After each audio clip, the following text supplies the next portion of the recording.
তাহলে আমাদের প্রশ্ন এটা আসছে NUBBA 2016, আবার 18, আবার ঢাকা ইউনিভার্সিটিতে আসছে 2020-এ। মিস্টার রাজা স্টার্টেড বিজনেস অন জুলাই 1, 2017। রাজা জুলাইয়ের 1, 2017 ব্যবসা আরম্ভ করে ইন দ্য নেম রাজা মোবাইল সার্ভিসিং, রাজা মোবাইল সার্ভিসিং, মোবাইল ঠিক করার জন্য। The balance of the various amount July 31 follow. Prepaid insurance, অগ্রিম বিমা দিয়ে দিছে। Office equipment 2000।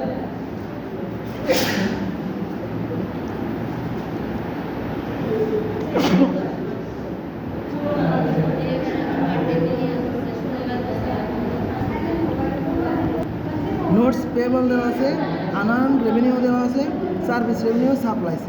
এডিশনাল ডাটা হচ্ছে prepaid insurance paid for 2 years effectively from July 1, 2017। তাহলে এই যে প্রিপেড ইন্স্যুরেন্স এটা যে দিছে, এটা 2 বছরের জন্য দিছে। তাহলে আমরা তো 1 মাসের জন্য নিব, তাই না? তাহলে এই যে প্রিপেড ইন্স্যুরেন্স 30,000-কে আমরা বাদ করবো। 30,000-কে 2 বছর মানে হচ্ছে 24, 12 দোকানে 24। তাহলে 1 মাস নিব, তাই 1 দিয়ে গুণ করবো। 30,000-কে 24 দিয়ে বাদ 1 দিয়ে গুণ। তাহলে আমাদের যাবে যেটা কী হবে, যেহেতু প্রিপেডটা খরচ হচ্ছে, তাহলে insurance expense debit, prepaid insurance credit. Office equipment, এরপর হচ্ছে ডেপ্রিসিয়েশন অফ অফিস ইকুইপমেন্ট 12,000 টাকা। যে PA, PA মানে হচ্ছে পার অ্যানাম। PA মানে কি?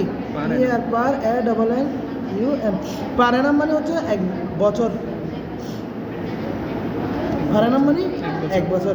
তাহলে ডেপ্রিসিয়েশন দিয়েছে 1 বছরের জন্য, কিন্তু আমাদের তো 1 মাস।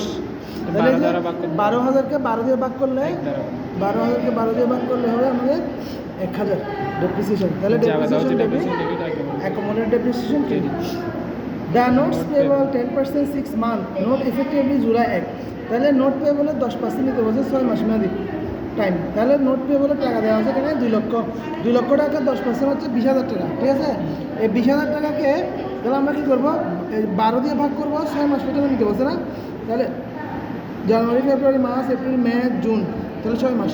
6 মাস পর্যন্ত পুরো হ্যাঁ, 12 দিয়ে ভাগ 6 দিয়ে গুণ।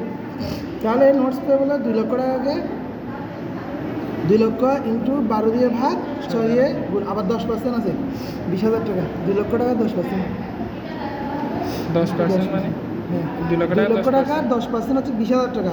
20,000 টাকাকে 12 দিয়ে ভাগ করবো, এটা 6 মাসের মেয়াদ, ও পুরো 6 মাস ব্যবহার করছে। দেখছো, জুলাই 1 তারিখ তার মানে জুন পর্যন্ত ব্যবহার করছে। তাহলে 6 মাস, 12 দিয়ে ভাগ 6 দিয়ে গুণ। তো যেহেতু খরচ হয়ে যাচ্ছে, তাহলে আমরা কি দিব? ইন্টারেস্ট এক্সপেন্স ডেবিট আর নোট পেবল বা interest payable credit. Interest expense debit, note payable বা interest payable credit. Unearned revenue is for 6 month starting from July 1, 2017। Unearned revenue 6 মাসের জন্য শুরু হয়েছে জুলাই 1 তারিখ পর্যন্ত। তাহলে এটা কী দেবো? আনআর্ন কত দেওয়া আছে এখানে? 42,000 টাকা দেওয়া আছে।